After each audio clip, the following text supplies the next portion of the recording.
Good evening and welcome to the Public Arts Select Committee meeting. I would like to acknowledge that we are on the traditional territory of the Squamish people.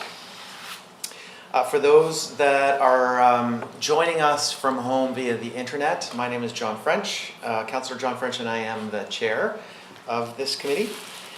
And our first order of business is to adopt the agenda. So the recommendation is that the December 5th, 2018 Public Arts Select Committee agenda be adopted. That's moved by Meg Fellows, seconded by Anna. And I call the question. All those in favor? Unanimous. Thank you. So I'm going to inject an item here that's not showing on your agenda. It's just an introduction. I would like to get a better idea of who all of you are. With the exception of Angela, I've met everybody at the table before, unless maybe we have met before. I don't think so. Okay. And we didn't do this at the last meeting because we had a jam-packed agenda and we don't quite have as much time pressure this evening, so I'd like the opportunity to get a better idea of who you all are. And Carl, we'll be quick with this because I want to get you up and processed fairly quickly. Great. So Toby, how about if we start with you? Here's what I'm looking for. If you could share what you do in the way of work. And one thing about yourself that we probably don't know. And and then what drew you to this committee, or what's your connection to the committee? Just okay. Can you handle it? What do I do for work? I have a part-time contract with the District of Squamish to curate the foyer gallery in the Squamish Public Library. And the other forms of work that I do are, I have my own business. I do interior design, art, and a little bit of this, and a little bit Perfect. of that.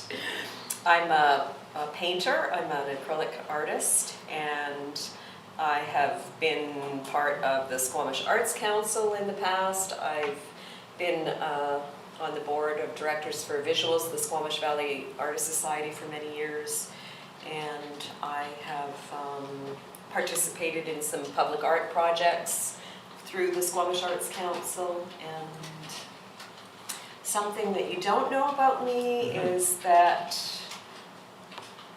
I grew up on the farm in Alberta and go back there regularly to help with the combining and stuff once in a while. Perfect. So there you go. I did not know that. Yeah. Perfect. How long have you been on the committee? I've been on the committees pretty much since its inception, I guess. So yeah. 4 years? It's been 3 years, hasn't it, Carrie? 2015, 16, maybe it started. Yeah, around then. yeah. Yeah, sounds about right. Yeah. Great, thank you. Meg. I'm Meg Fellows, and my interest in art is in the community relationship building portion of that. And I was the project manager for the Eagle Watch shelter, and that was designed and built locally. The artwork that exists on the signs is actually not from local artists, but it exists on the 4x4 panels on that sign. The end piece was designed by a local artist, Xwu'nekw, of Squamish Nation, designed and produced and installed. The southerly end piece was actually his design, but it was produced by the high school, and they, under the artist in resident, Art Harry, and so the kids actually did that and installed it. The other project that I was involved in a much different capacity was the Mosaic project across the street. And that project was actually a project of the then newly formed youth center for the District of Squamish. And they were the project managers. They managed, budget, financing, all that kind of stuff. The artist in residence for that was Heather Royal. And the preference given to the kids was for kids at risk to actually integrate and get to know the community, that kind of thing. My role was basically as a council cheerleader, because I was on council at that point. So it was pretty exciting to bring that together. Currently, my project is the Turtle Trail, and I did bring that to this committee 2 months ago, and council permitting, I will take it late winter. I'll make an application to appear before the council, probably on a committee to do that. And looking again at opportunities to showcase local artists and also artisans, or maybe some opportunity in terms of the construction of kiosks, that kind of thing. So that's my hope. And can we get one thing we don't know about you? I talk a lot. Oh, we know that. We know that. You got anything else? We know that. We know that and we love that. I'm retired. You're retired? We know that. We know that too. My priorities for like bing, bing, bing, like policy review and the inventory of public art, and that's it. Okay, perfect. Carrie, I'm going to give you a slightly different assignment. Maybe you could tell us why you're here and your involvement with the district. Sure. My name is Carrie Hamilton. I'm a planner at the District of Squamish, and I used to be the staff lead for the Public Art Select Committee before Devin was appointed, and I'm just here for a one-time show to fill in for Devin while she's away right now. Unless we fire Devin, and because you do such a good job here tonight, maybe we don't have the power to do that. So I don't think so. No. She is great too. So. I'm forgetting this is being recorded. Yes. She might have words for me when she gets back. And one thing maybe that you don't know is I created these slides that Devin is still using. It's a little template. So, Carrie's legacy. there you go. I am still here. Sydney, you're up. My name's Sydney. I've been with the Squamish Arts Council, so I guess at this committee representing the Squamish Arts Council as well as interests of the arts community through that channel. I've been on the Public Art Committee for 2 years, I think now, 2.5 years. I've also been in Squamish for about the same amount of time, so that's my entire knowledge of Squamish. What else? Occupation, so what I do for work mostly is work through the film industry, so I work in sustainable production practices, I work with Creative BC and a lot of other agencies, including studios to green with motion picture industry in North America, so that's what I do for work. And then something you don't know about me, I guess we came to Squamish to rock climb, so everyone knows me for an arts perspective, but we came here for the sports. So that's, we traveled North America in a van, when I say we, my partner and I, and that took 9 months, and many miles, and we landed on Squamish as a final destination. And we met, actually, the timing was during the first OCP, or one of the first big community visioning exercises at the West Coast Railway Heritage Museum, and that was like our second day in Squamish, and that's where I met Mayor Heinzman at the time, and everyone else who was there that evening. Perfect. Yeah. Great. Thank you. Angela. I'm Angela, and I've been on this committee since July, so I'm a very new member. I teach art and art history at College School in West Vancouver. I've been living in Squamish for almost 4 years, BC for better part of 13 years now. And I've been teaching art for longer than I'd like to admit. And I am an artist as well. I am an active painter and printmaker, and I'm working on a series of large graphite drawings right now, which have proven I've bitten off way more than I can chew. I don't know when they're going to get done. And I have a keen interest in art in the community just in general. That's my B.Ed was in that.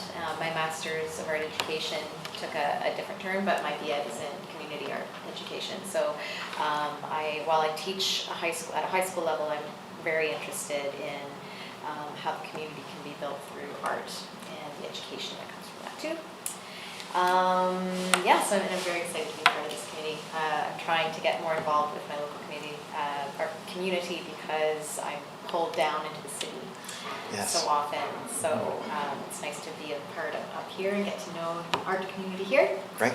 I don't know, like, well, it's not very exciting information, but I'm originally from Ontario, like a lot of people here, so included. I came out here because of my love of the mountains as well. But I'm originally from the Ottawa Valley, Oh, and yes. the And, nation's capital. yes, the Ottawa Valley is even better. It's north of Ottawa, and it's very pretty. And yeah, it's a good place. But they're under snow right now, so I'm not missing that. That's better. Yeah. Great, thank you. Anna? My name's Anna DiTomaso. I'm a member at large on the committee. I'm also from Ontario. I've been living here for 5 years. We moved here for the mountains as well. My background in my work experience, it's not necessarily arts related. It's more business management related. I currently manage an environmental economics consulting firm, which my husband is the main consultant. Mm-hmm. And my background though in Toronto, I worked for many years for the City of Toronto at City Hall in various different roles. One of them was assistant to a councillor, which was a lot of fun and had a lot of perks. It was really good. But as far as art goes, I think I call myself a hobby artist because I don't sell my art, but it's always been a part of my life. Like I love knitting, working with fiber especially lately, but I also love painting, and I'm trying to get back into painting, and I just really wanted to be part of this committee to see more art in the community. Great. Yeah. And one thing that we don't know about you? Or are you covering the came from Ontario under that category? Well, one interesting thing is I saved my cat from a bobcat attack recently, which was pretty crazy. It was one night when she was kind of an outdoor cat and she wouldn't come in. Oh, yes. And I heard her at 5 o'clock in the morning, in pain outside, and ran out and rescued her. And she's alive today. She's a bit of a special needs cat now. But Did you actually saw the cougar or just? it was a bobcat that had been hanging around for the summer, and so I heard both of them, but it was, of course, was pitch black. Yeah, okay. I could tell it was a cat fight with a very large cat. Great. Yeah. Okay. Oh, and your cat's okay now? She's okay. She is slightly special needs, but she's about 90%. And not an outdoor cat anymore. I realize. We learned that very quickly. Great. Thank you. And I think you all know me, but maybe I'll just share one thing that you probably don't know about me. I talked about this during the campaign, so maybe you do. I was the first breached baby born at Squamish General Hospital in August of 1969. My mom wasn't really happy about that honor. Oh, no. So breech babies were not delivered in Squamish back then, and I think even to this day, moms still get sent to Lionsgate Hospital when it's going to be breached, but there was no time. I was coming out. I really wanted to get started. Down in here. No waiting. So Jackie, what we've just done is we've gone around the table and just done some introductions so that I can get a better idea of who's on the committee, because we didn't really have time for that at our last meeting. And I've asked people to give an indication of what they do for work and what has drawn them to the committee, and one thing about themselves that we don't know. So we'll turn it over to you Oh, okay. for that. I'm a communications, public affairs scientist. So I did both, left and right brain, keep my life in balance. So I'm a consultant right now. I also, in the past, have worked at arts and culture organizations, such as the Royal Ontario Museum and the Harbourfront Centre. And one of our delegates who does the biennium. We used to work together at Harbour Front Centre. Rachel Ann? Small world, how did we both end up here? We just found out by accident. So I've been heavily involved as well as on boards of the Toronto Arts Council and public art in Toronto. So I bring that to the table and the passion for that whole arts and culture, particularly with regards to youth and engaging them and bringing them on board and helping them better express themselves through art. So. Perfect. And what's one thing that we don't know about you? Oh my. I'm not sure.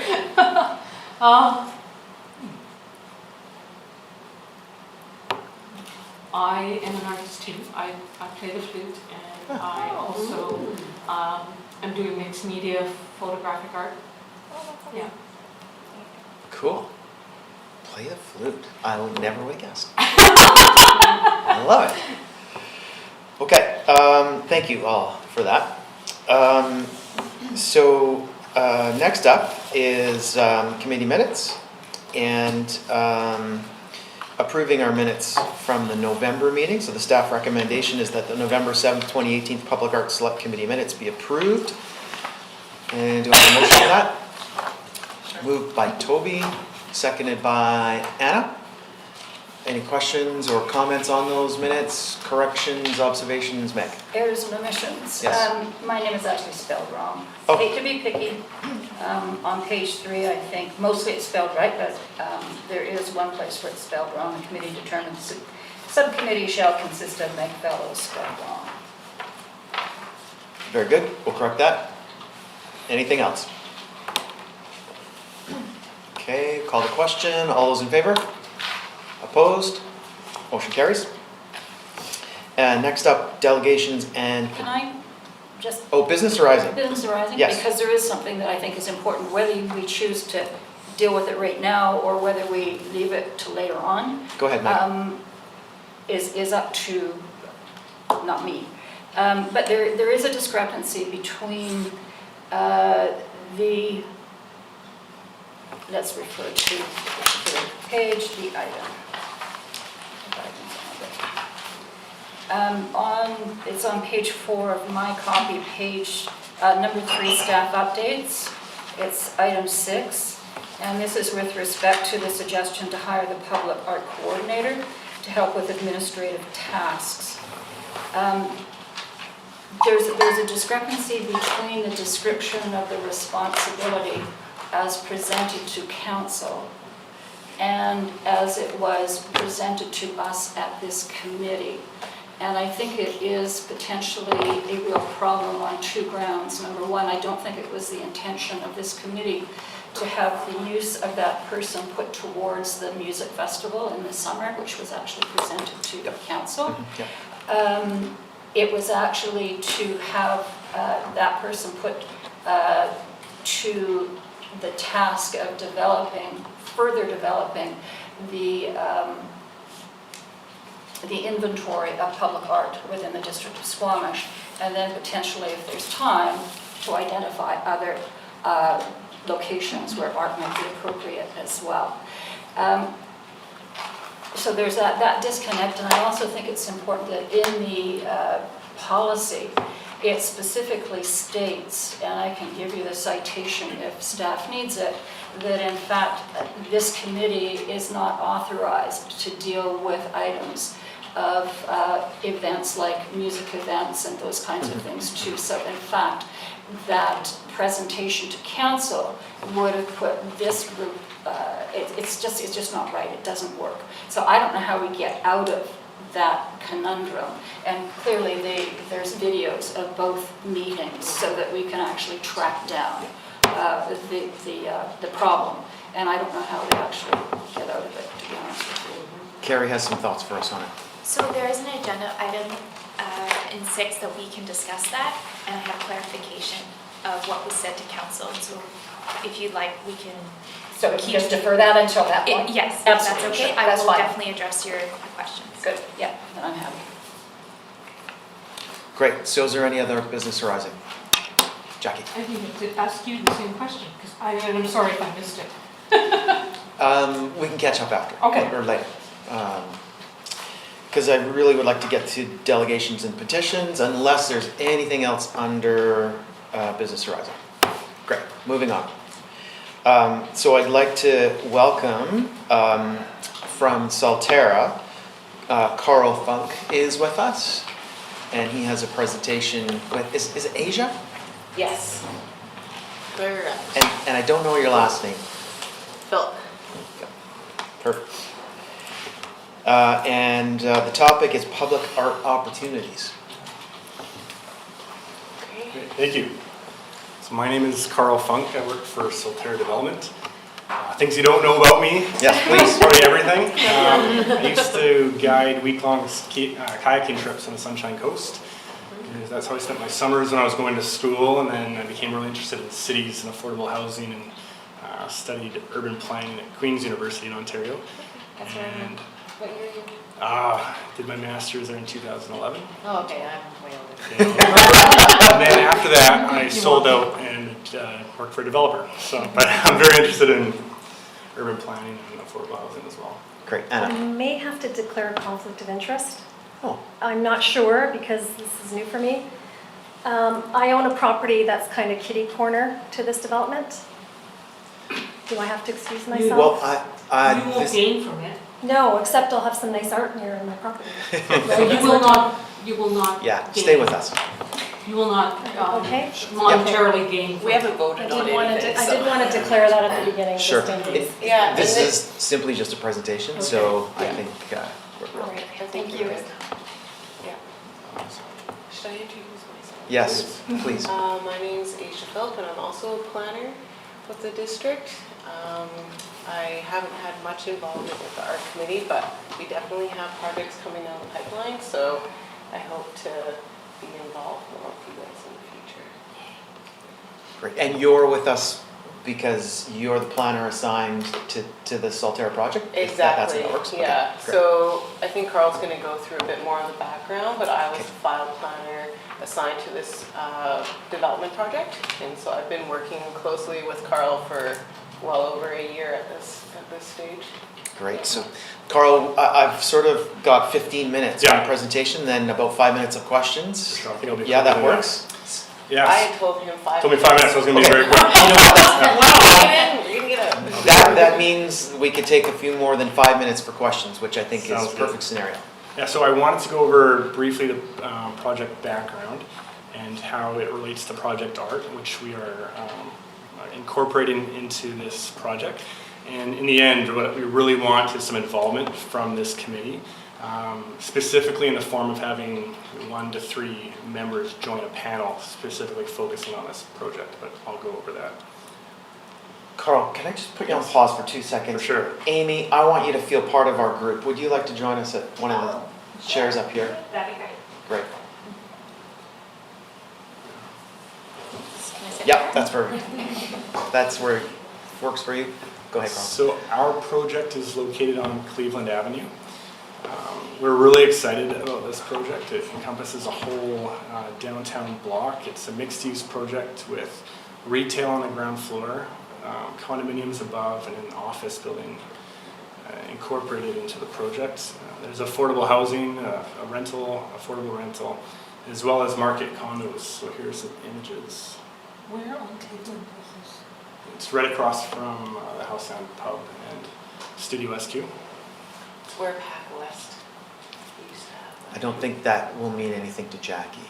Okay, I think, yeah. You know the By the property? yacht club? It's vacant Yeah, right now? It's vacant right now, Yeah. yeah. I do Referred know. to as the old Pac West site? Yeah. I do know. So, As soon as you said across from House, I knew Yeah. that space. so the project received final reading for rezoning in the fall of 2018. Some of the benefits of the project I mentioned: the new office space, new retail space. We're constructing a plaza. We haven't finalized the design, but that's Main Street that you're looking at. So currently it's a street. It will remain a street, but we're just going to incorporate some plaza just to enhance the public space. There's also a mid-block plaza as well. We have market and non-market rental, adaptable units to allow people to age in place, and then the project also included $500,000 of CACs that's given to the District of Squamish so they can use it as they feel needed. And then there's $100,000, actually a little bit more than that, allocated for project art. So I want to go a little bit more why art is incorporated into this project, and it's primarily due to the location and some of the site conditions. So that is the site. It's outlined in a dashed line in blue. It's somewhat unique because there's no rear lane for this site. So you have Cleveland on one side, Loggers on the other side. So in a lot of downtowns, you'll have a lane, and that's typically where you put your loading access, and it's where you want to put your loading access. You're not screwing up your nice pedestrian street. So when you have a block where you have two streets on either end, you really have to choose one. So most urban design guidelines will tell you really got to choose one as your pedestrian street. If you choose both and try to make both really a pedestrian focus, you're going to likely screw them both up. So Cleveland is the obvious choice. It's outlined in city documents. So Cleveland is where we don't want to have parkade access. We don't want to. Cleveland is meant to be retail frontage, nice, vibrant pedestrian street. And as well, there's no underground parking isn't feasible currently in the downtown due to water levels. It's just projects won't be built if underground parking is required because you have to tank at the site just so no water can infiltrate, and right now you can't do that. So a comparison, just to show you what I'm talking about so it's clear, across the street you have Studio SQ in the main that's currently being constructed. This block has a lane, so it has a lane in the back. So that's where the access for the cars go. So this one has one level of parking. The main that's being constructed has two levels, so the first two levels will be parking. And there's not too much concern about the pedestrian nature of that lane, as well as the look of it. So there's no sidewalk, and for the main you'll see concrete two levels up, and there's not that big of a deal because it's a lane. It's not meant to be used for. It's not a vibrant pedestrian street like Cleveland is. We still want it to be all right. Just for Oh yeah, sorry, I but shouldn't downplay it. Yeah. Yeah.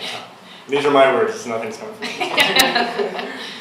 So here's the vibrant pedestrian street I'm talking about. That's the second plaza, so it's a mid-block crossing to allow more connections. We have a long city block. We're breaking it up, allowing people to access through the block to Loggers Lane. Yep. Is there a question? Yeah, go ahead. Oh, sorry, I was just going to say, is that one block north of the south end of the whole block? This is Middle of this the is kind of in the block. middle. Block, okay. Yeah, kind of in the middle. So the question becomes, okay, how do we treat Loggers Lane? Because we don't want to ignore it. We don't want to just forget about it. So one thing we're doing is having a statutory right-of-way. So this is a space that allows access. It's pretty much we're constructing a sidewalk and ensuring that pedestrians in Squamish will always have access forever down that block. And this is on our property, but it's almost like gifting property, but it's not quite. So it's a right-of-way for the public. Does that sidewalk connect to something beyond you? Not Not yet. necessarily at the moment, but Okay. it will connect into Junction Park and to the pavilion on the one end. But on the south end, where it's still another vacant lot across, there's no plans for that. Yeah. And then we have, so the second story of this is going to be parkade. And we want to know how do we treat this? We could spend more money and have nicer cladding and different materials, some sort of metal panels. And then somewhere in the discussion it became, maybe let's put some art on this project. And not just, it's been called public art. It's not totally public art because it's on private property. It's affixed to a private property.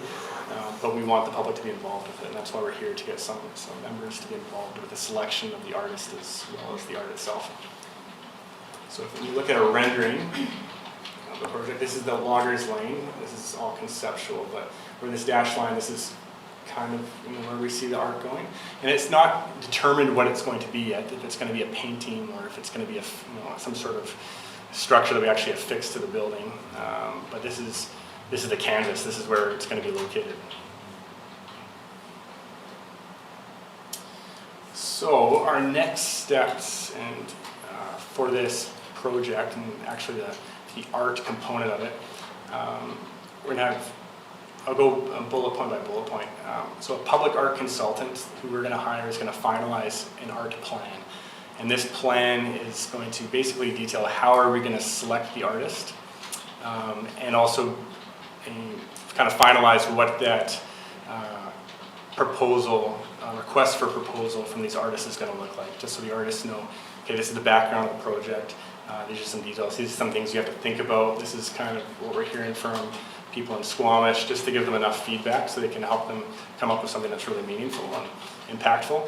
So once that is finalized, we select a panel, and typically we like to include the architect because it's been affixed to the building and they know, they're going to have opinions on it as well. And the owner, the one paying for the project, they're going to have opinions as well. The planner, and then we want people from the arts community. So this is a similar process to a lot of other municipalities. It's usually very flexible in municipalities, depending on site conditions and how we want to set it up.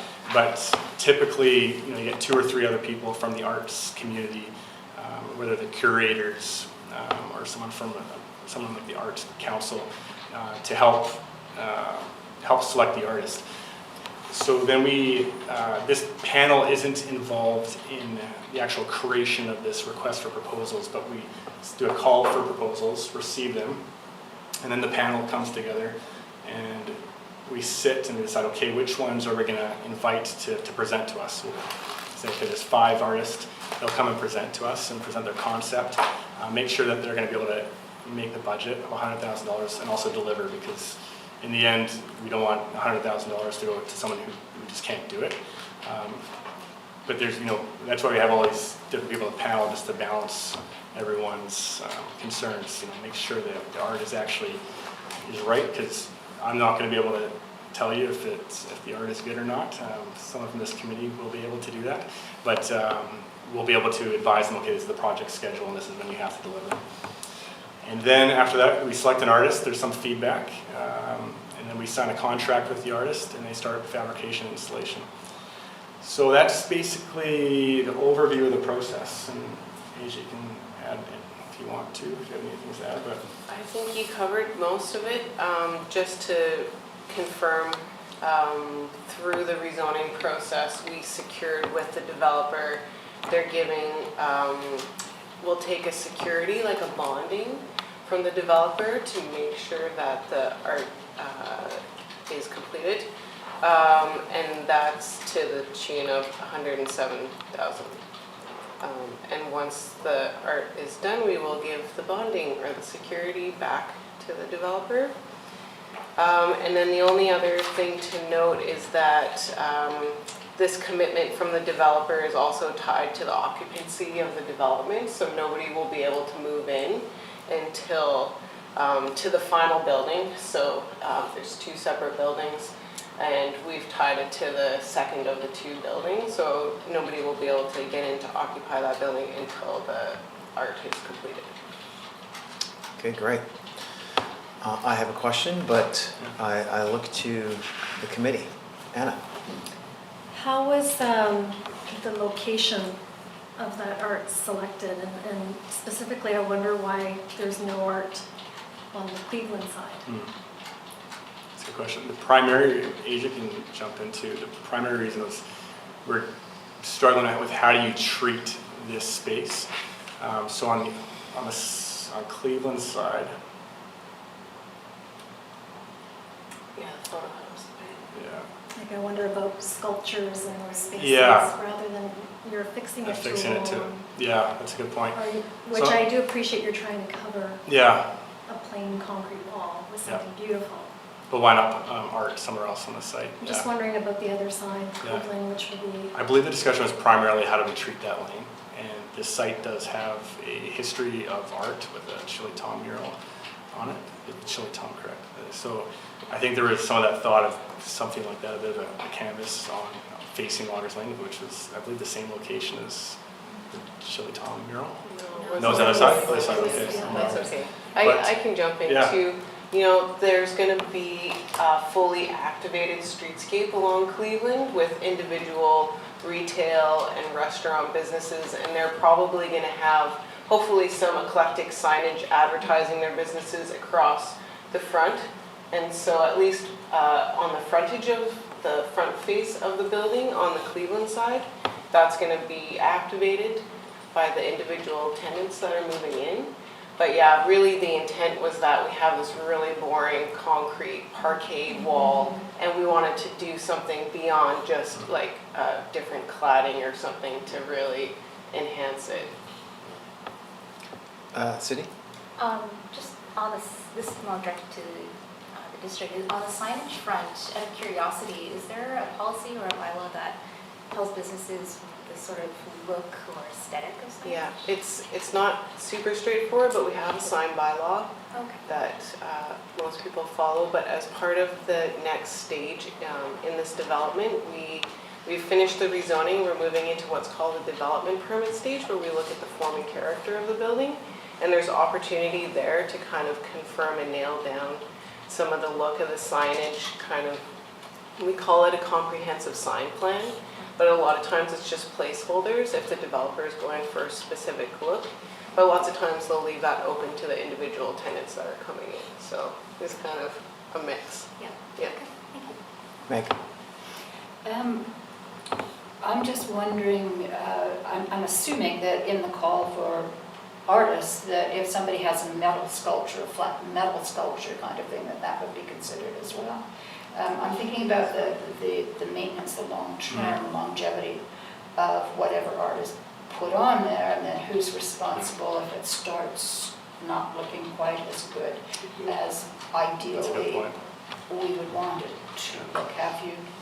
Yeah, so in other is that projects, potentially? we've done, so specifically of Burnaby, in our disclosure statements when we're selling these units to, and this one is a mixed use, so it's both to commercial as well as residences. And our disclosure statements prior to them purchasing a unit, it's disclosed saying this is part of your cost, your maintenance, your strata fee will be maintenance for this piece of art.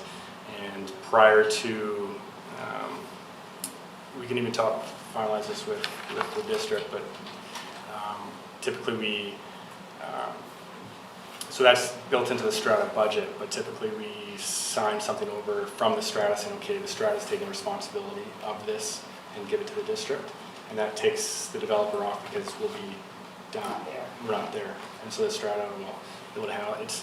And then the other thing, it has to be included in the insurance. So for the replacement of the building, if something were to happen, it's included. It's fairly new in some municipalities, so it hasn't been tested yet. But in terms of maintenance for a project of 200, 150, 200 units, it's not a big hit if people don't notice it on their strata fees.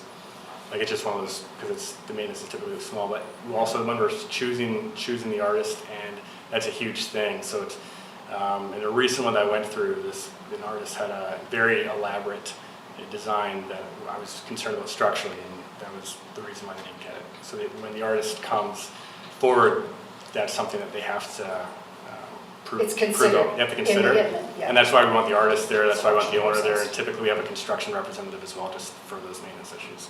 That's a great point, though. And we also, we kind of toyed around with the idea of, because there's two separate buildings, so potentially having two different artists, and even something that might be like a short term, like breaking up the amount of money and dedicating it to certain years down the road to kind of keep it changing. But it's all kind of up in the air still. Yeah, so when the artists come with a proposal, it's how they do the budget, and one of the questions will be is maintenance and longevity of it. Follow up? Just follow up, to that, because even though it's not fronting on the major street like Cleveland, I think Loggers Lane is going to be more and more important as the town develops and as that road access is developed as well. So that's not a trivial consideration, that side that faces the Mountain. There's going to be a whole bunch of development on the other side of the water too, so that's important stuff, I think, to consider. That contributes to the overall aesthetic. Yeah, loggers will likely be one of the main arterials going into the oceanfront development, so Well, and water Going into traffic. the future, it's going to play a much larger role. Any other questions? Jackie? So a couple of questions. Mhm. The plaza, which is, I take it, on that north side. Yes. What, is there space for public art, sculpture, painting, anything? What's the design? Yeah, Yeah. there's always, in a public plaza, Go for it. that was Yeah. that. And then second to that is that building right there at the top end, is Yeah. that an That's atrium? Up Or- top? Well, no, just this glassed-in area that has a curved. Yeah, that's the office building. Oh, okay. Yeah. Is there opportunity for art inside the Mm. office building in the main atrium?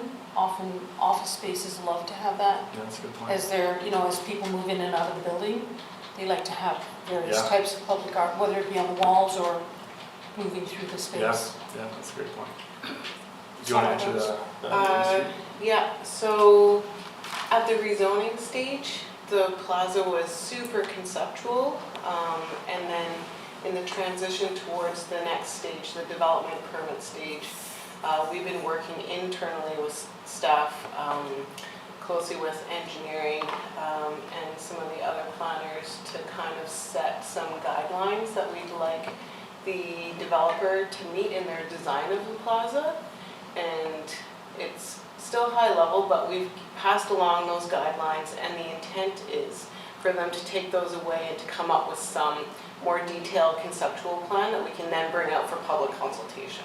So the plaza's in the infancy, and we've mentioned that public art is one of the items we'd like to see incorporated into the plaza space as well, along with numerous other features. And so, yeah, that will be coming down the pipe. It's super exciting.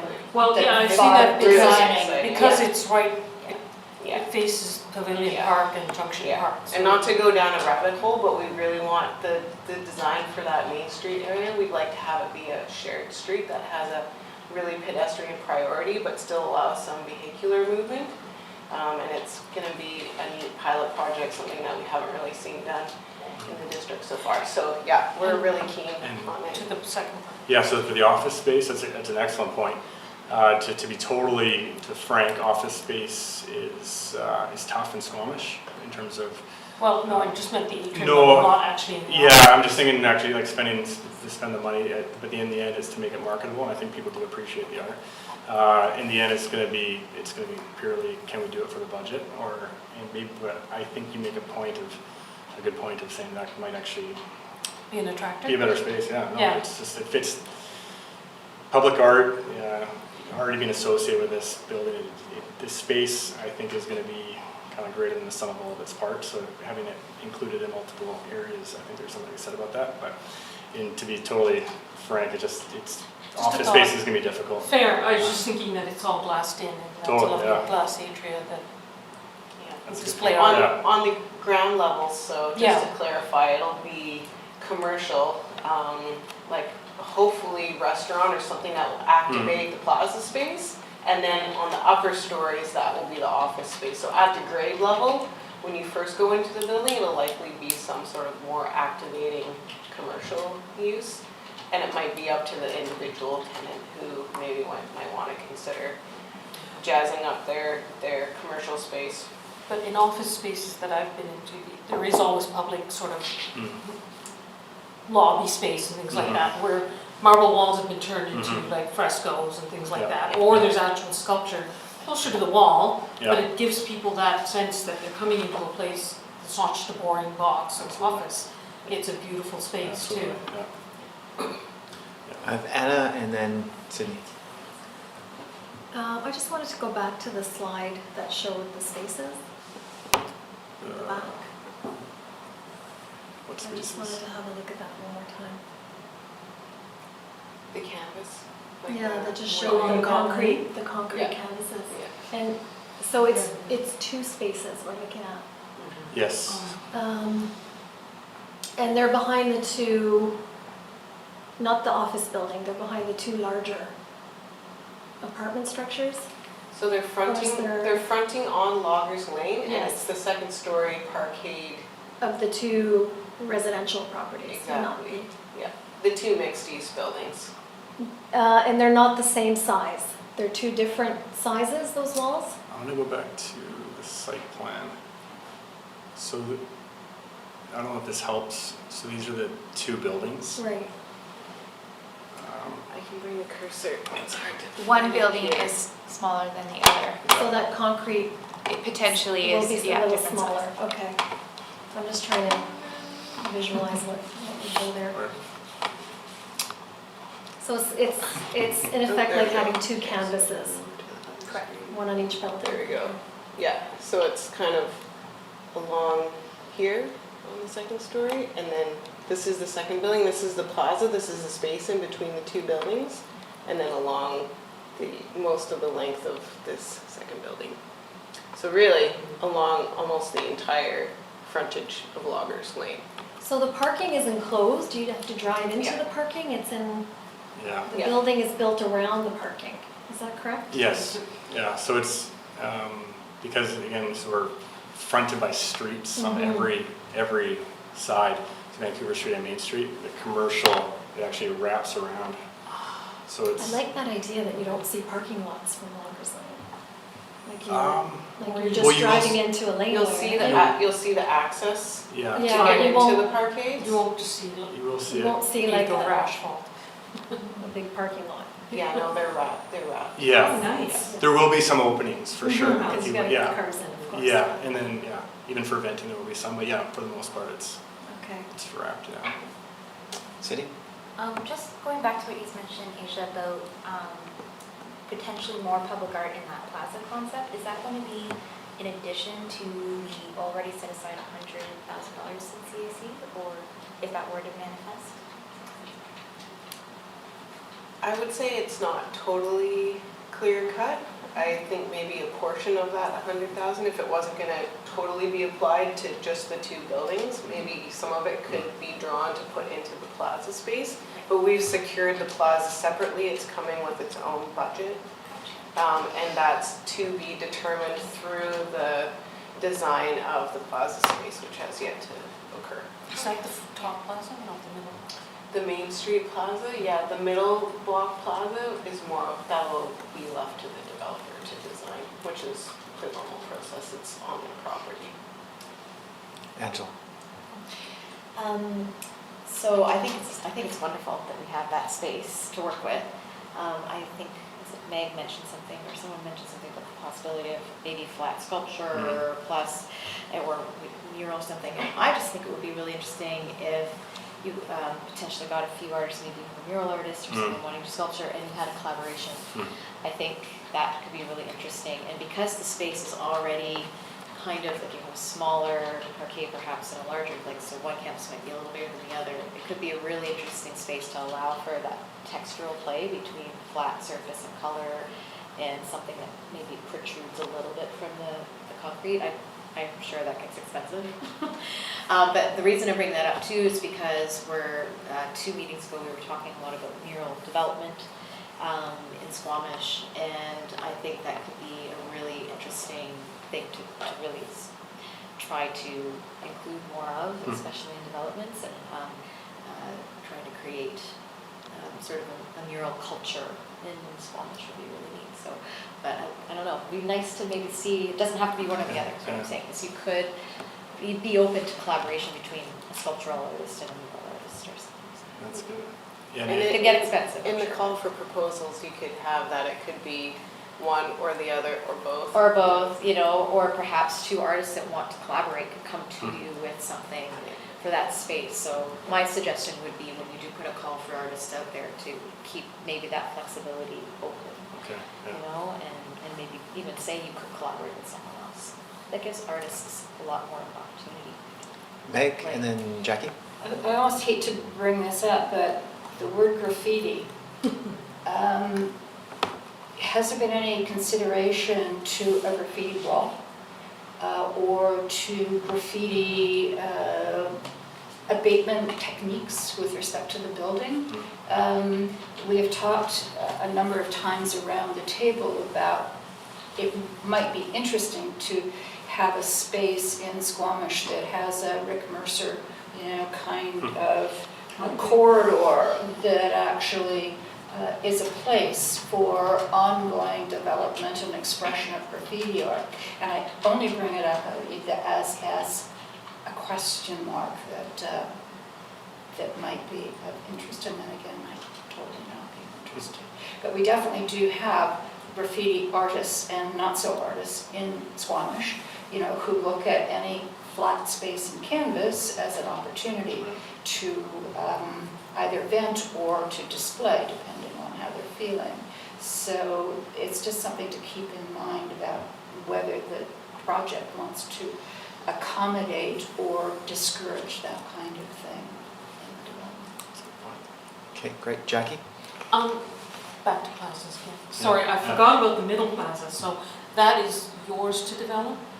Would Yeah. you consider any kind of art, whether it be on walls or Yeah. on, I see there's some tree islands there, are those actual islands? Oh, down the center plaza? Yeah. So that center plaza hasn't, this was a conceptual rezoning, so we haven't submitted our final design for development permit. And we're going to receive feedback from the advisory design panel and all that stuff, and just make sure we get it right. But yeah, we've actually been talking about that for other opportunities. I've met with the city just a couple times just to see what other opportunities there are in there. But yeah, it's a good point. It's going to be a cool space. Yeah, not to take away, actually to add to the Totally. trees. You can always put sculptural art within the tree space. Totally. Just to consider. Yeah, no, that's a great point. Okay, there's a few more questions and I want us to start thinking about wrapping up, so Carl can get on with his night. Go ahead, Toby. I just have a question as far as the structural backing of Yeah. this space Yeah. that's considered the art Yeah. component. It's, Yeah. it will be concrete, it's part of the parquet, so it will be concrete. Okay. But, yeah, when the artists are submitting their proposals, they'll have to consider that, and then we'll get our structural engineer involved right Yeah. away. So, Okay.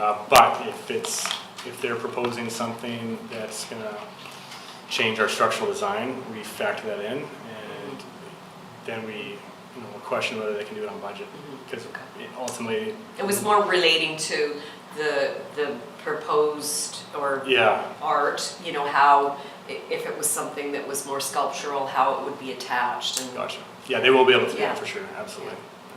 Okay, great. Anna and then Carrie. Where would you stand if you want to look at those murals? Like as a member of the public? Yeah. Realistically, Because probably you the other can't- side of the street.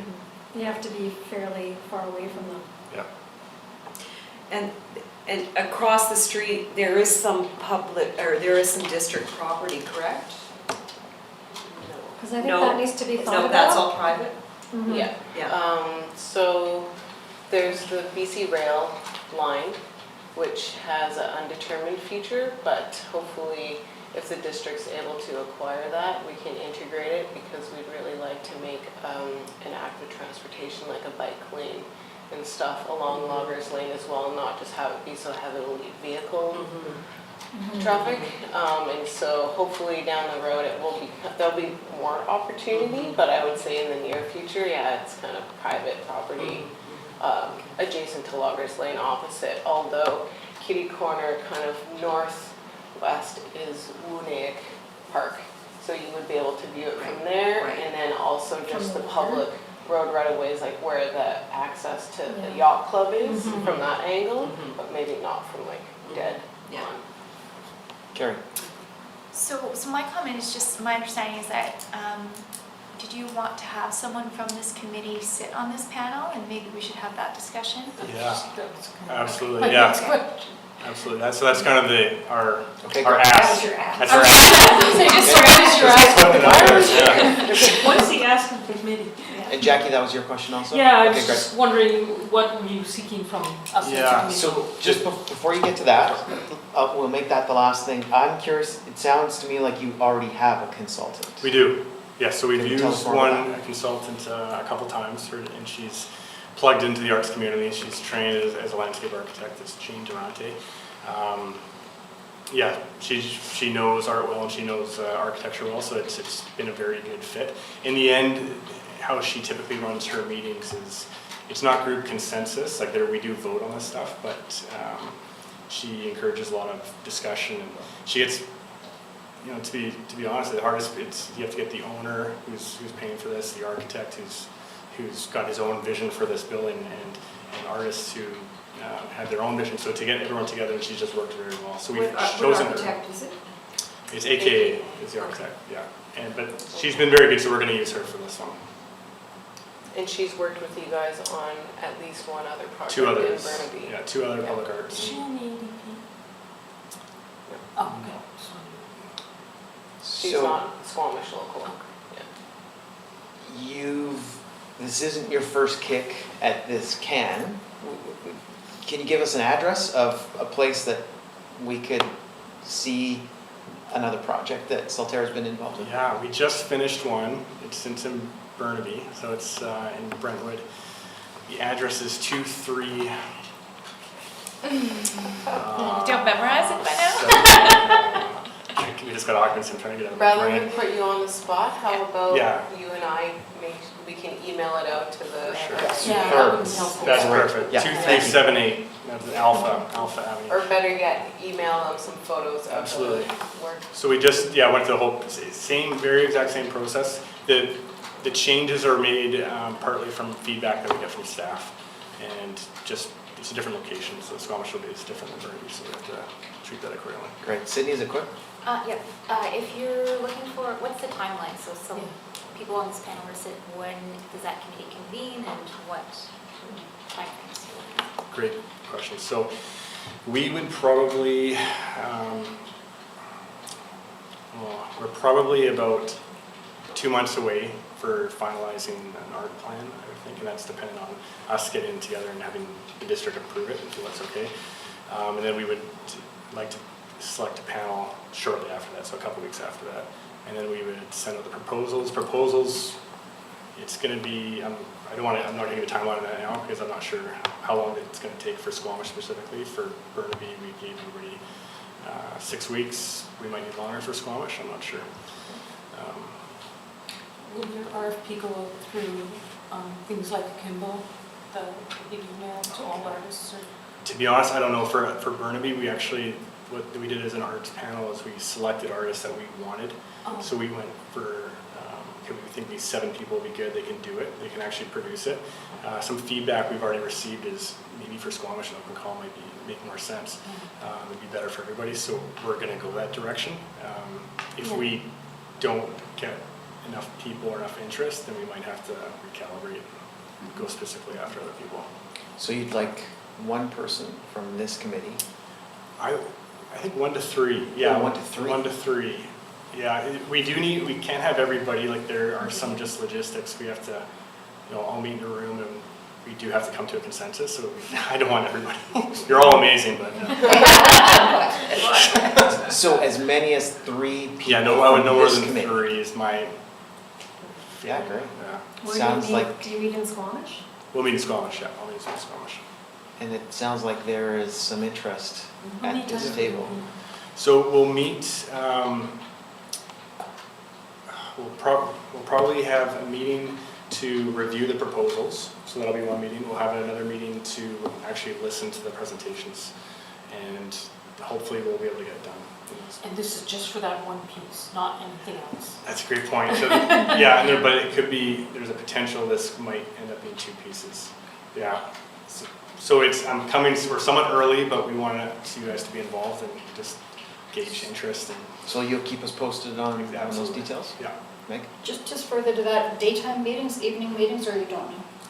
Whatever's best for the group, probably daytime. We'll likely meet in our It architect's just office. may limit some Oh, people's preferably availability if they would work down be- in the city, Yeah, that kind of thing. Yeah, okay. if possible. Nighttime would be preferable. Well, that's how we kind of came together. Okay. Okay, great.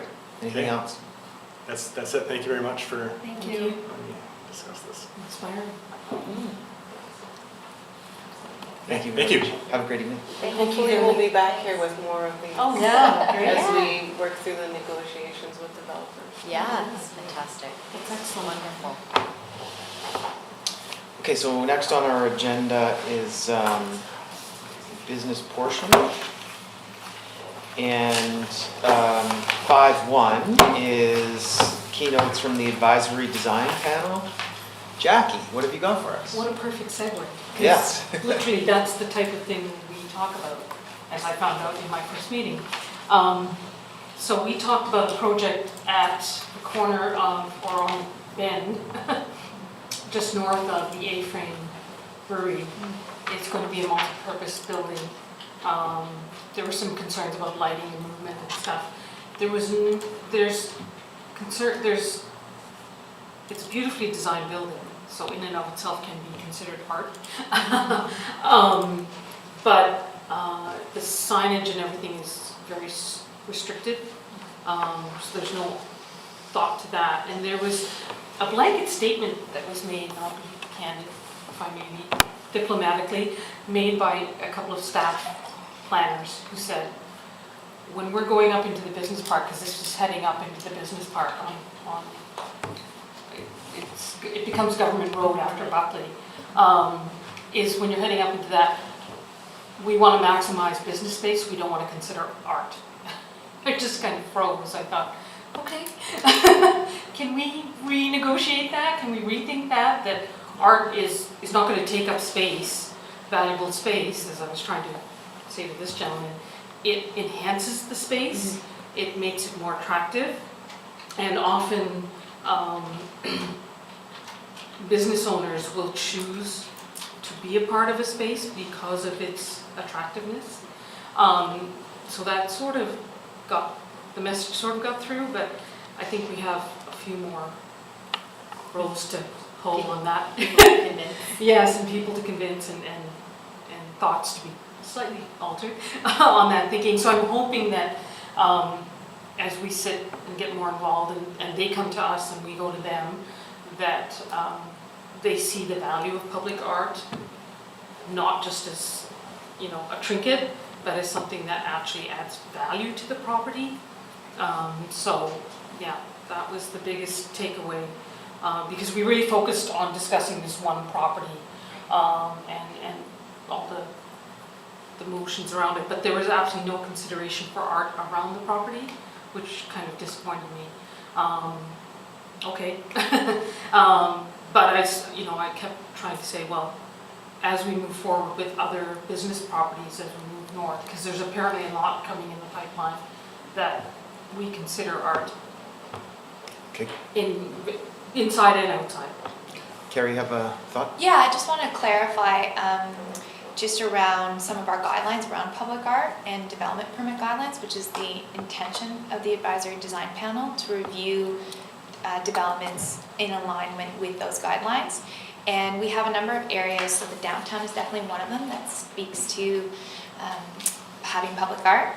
And we have a general regulations one, which usually complies to a lot of buildings in Squamish, which also speaks to public art. But the specific, sometimes in some of these industrial areas, we actually have lower guidelines, and that's just to accommodate some of the more industrial heavy uses. Fair. And particularly, I believe, for that site, we may not have a guideline in there, so it sometimes gets harder to ask for those things when we don't have those guidelines. But it is always it's always something that when we see monotonous walls, such as what you've seen with Pac West, with the Junction Park Plaza, the concrete walls, usually we'll suggest to be reviewing public art or some other options to address those large walls. But sometimes if we don't have those guidelines, we can't hold them to it. So I just want to clarify that. So the business park where Backcountry Brew is, there's lots of blank space there, both on the ground and on the walls. And Solterra is building down that, I can't remember, is it Commercial Way? Commercial and Discovery. Yeah. Solterra is building a lot of things down there with big blank walls, which is fine. But there can be an aesthetic added to that, is all I'm saying. And so maybe a consideration that we add that, not as a mandatory, but as a thought, not just like, no, we'll never consider it, which is what was kind of said to me, is like, no, we want to maximize our space and we'll never consider art in there. And I thought, okay. Meg? Just putting those two thoughts together, is there a possibility of a provision to look at the guidelines in that particular area, not with the idea of having the same guidelines as we've got in the downtown, which is quite a different purpose, but which may be appropriate for an industrial / business park. Does that make sense that we look at that? Where would that be on a priority list, which is perhaps nowhere right at the moment? So I guess to clarify again, a lot of the area above Commercial Way, and I know some of it has been built, and this is old guidelines, so we have a brand new OCP, so you won't be, a lot of the things that you're going to be seeing that's coming, that are being built right now, never had anything that said do public art. So a lot of those Solterra buildings were actually approved, I believe 2013, 2012, so a long time ago, but they're being built now. And that's fine. Yeah, so we definitely have learned from that and are trying not to have those blank walls. But in terms of the guidelines, we actually do have a number. I believe Devin actually came to this committee to present some of those guidelines. I worked with her on that information, but I can have her bring it back. But we do have a number of them that speak to supporting public art. Everything Commercial Way and above, it's seen as the business park, and kind of everything below has being some, but south of that is a little bit more of the harder industrial. So there's going to be some review coming to council around the business park and its uses and how it's transforming. So there'll definitely be some discussion around that, but as right now, we went through a big OCP process and those guidelines are established. And at this time, I don't believe public art is part of that industrial specific, like very heavy industrial. And I'm Yeah. not talking about heavy industrial, I'm talking about like the business park, and I gave that example of, and it doesn't have to be included as you build it, because I know those buildings were approved probably 2 years ago, but can it be retro thought? You know, like, okay, we didn't have the guideline then, can we consider it for the future in that space already? Yeah, so I'll have Devin bring it back for January, just to relay which zones or which development permit guidelines are where, so that, especially for when you come to that panel, Yeah, exactly. you kind of know when you can really fight for that in public art, and when sometimes we don't really have the guidelines Yeah. to really, The mechanism. That would be, Yeah, the that would mechanism be to very do so. helpful. Okay. That would be extremely we can helpful. help that out. Jackie, any other highlights from ADP before I move on? Nope, we have some new stuff coming up next week. We're meeting a week earlier next week. We're meeting on the 13th.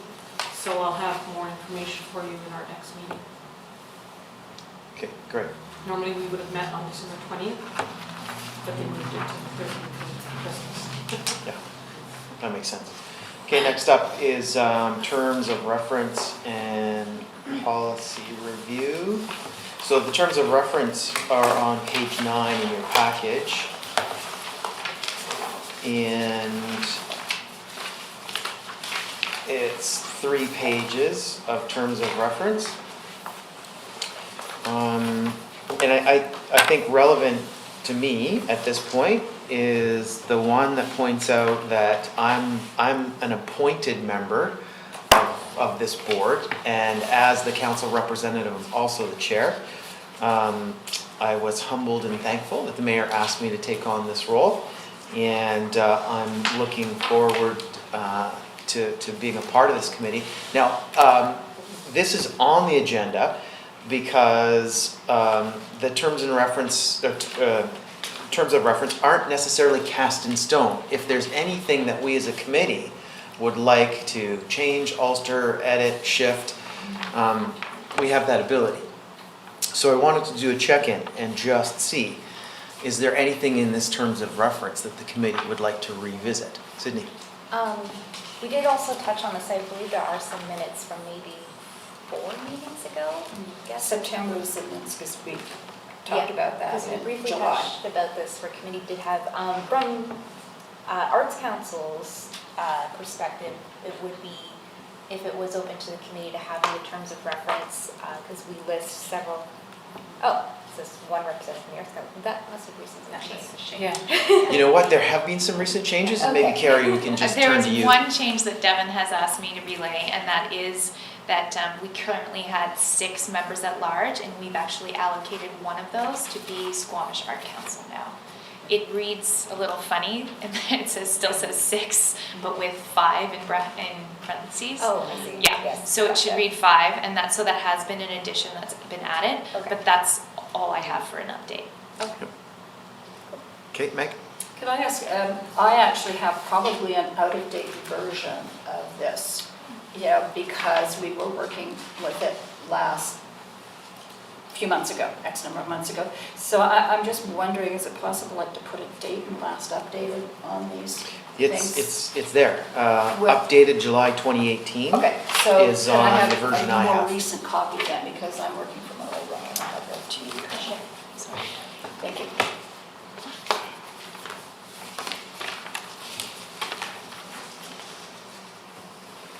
I have a question. Okay, go ahead, Anna. Oh, sorry. So for D, in the first section, develop public art competitions throughout the year according to the established list of public art priorities.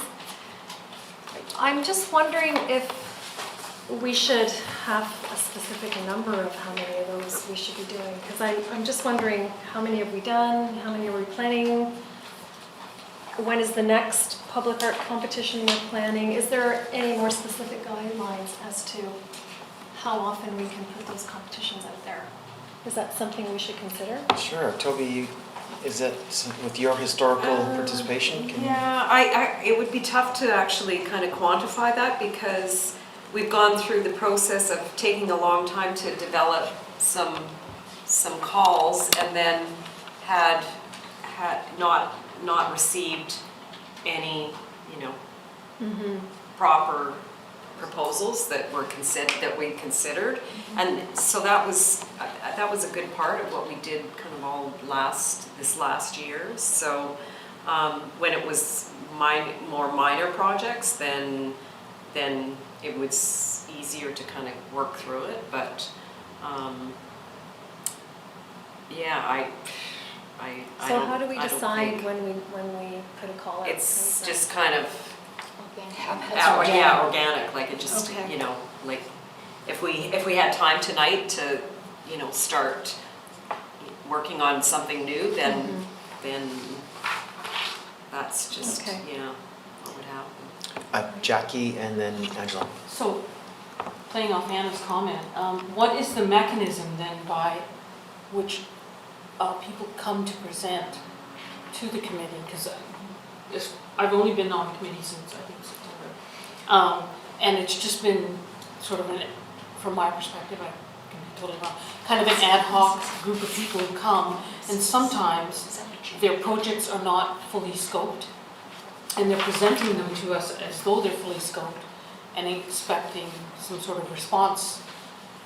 When we know, we're being asked to make decisions on projects that, sure, we'll give you $2,000, but we don't even know, based on the scope of the project, that it will actually be built or come to fruition, because the scope is so iffy, and there are lots of holes in it. So how, in our mechanism, how do they come to us? And how are they sort of vetted before they actually get to us? I see that there's a role for me Yeah. as chair in that, and I work closely with Devin.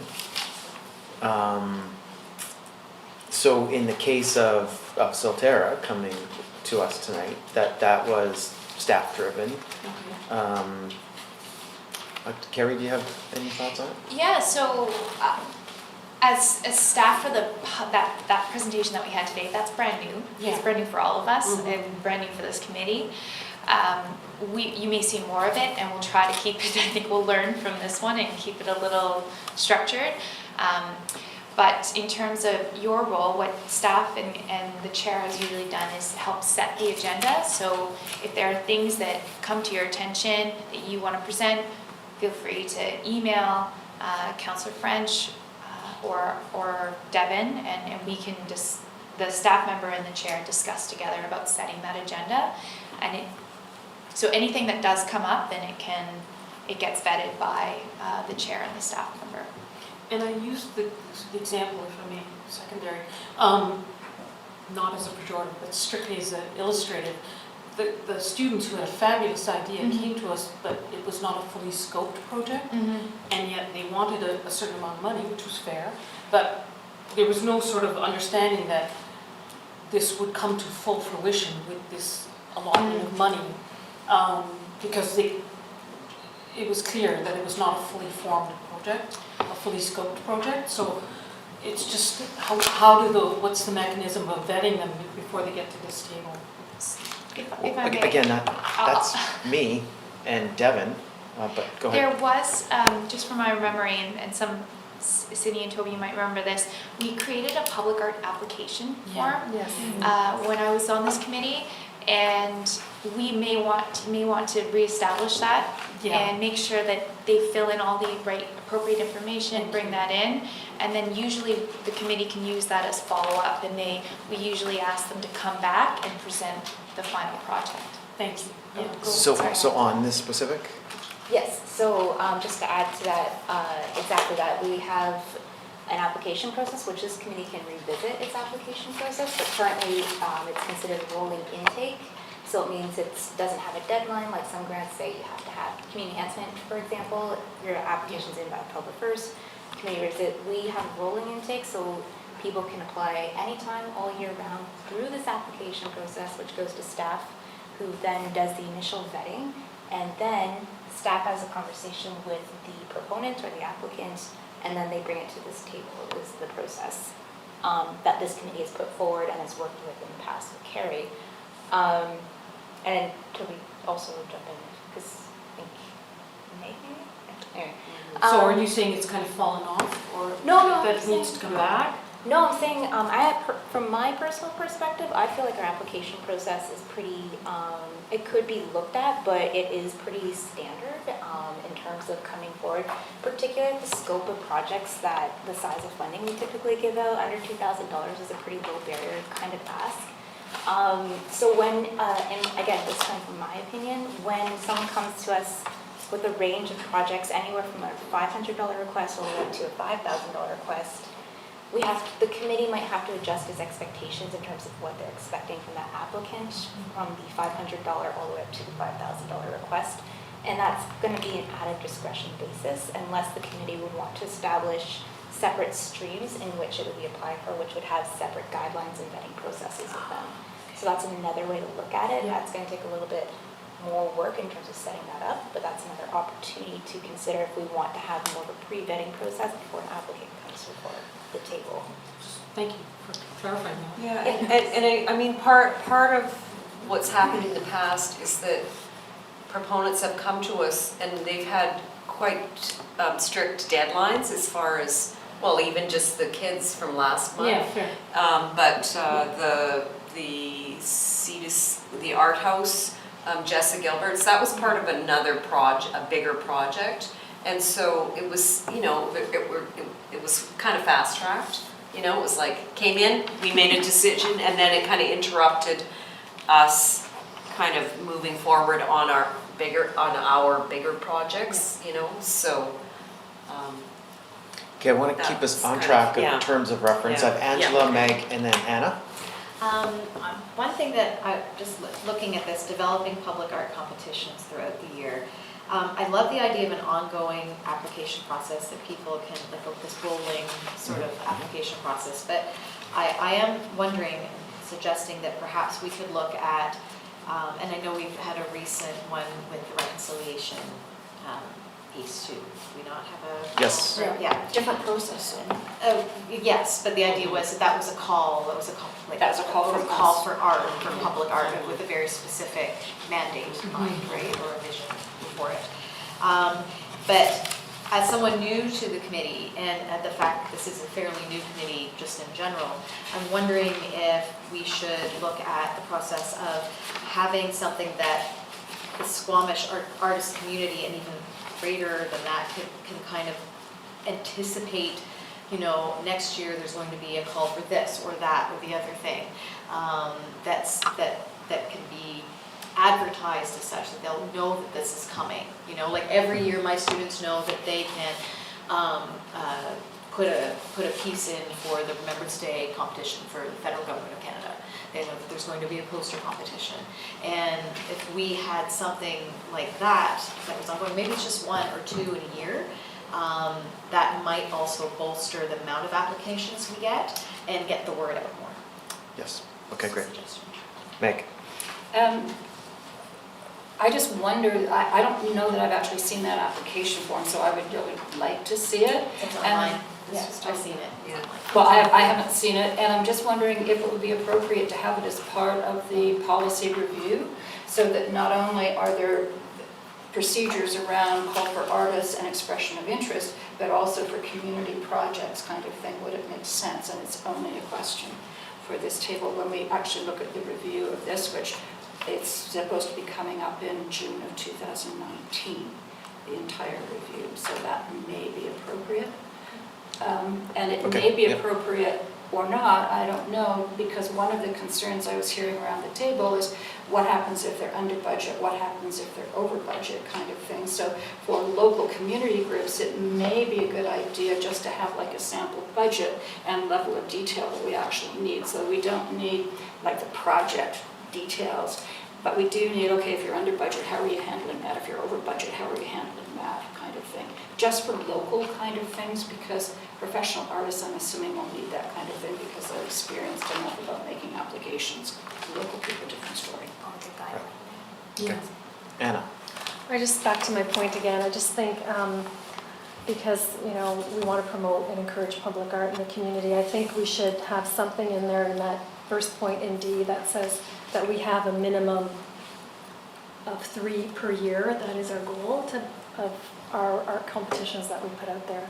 We can pick 2, 1, but we have a responsibility to put at least a few out each year. Okay. Carrie? I just maybe want to clarify that the terms of reference, because these are guiding documents, by adding certain dates, sometimes it restricts flexibility. So say if we wanted to do more, or if there was a year that you couldn't do less, or you had to do less than 3, is that a concern to the committee? If not, so sometimes leaving it open helps open it, and maybe there's Would a place for that be in the policies as opposed to the terms of well, what reference? I'm just saying is that there's sometimes concern when you put a certain amount in there. Okay, I see your point. And that doesn't open up flexibility, so just wondering. That's my thought also. Okay, is fair. I actually would prefer it open like Okay. this, so that we can do only one, and it can be a really A really big great thing. Okay.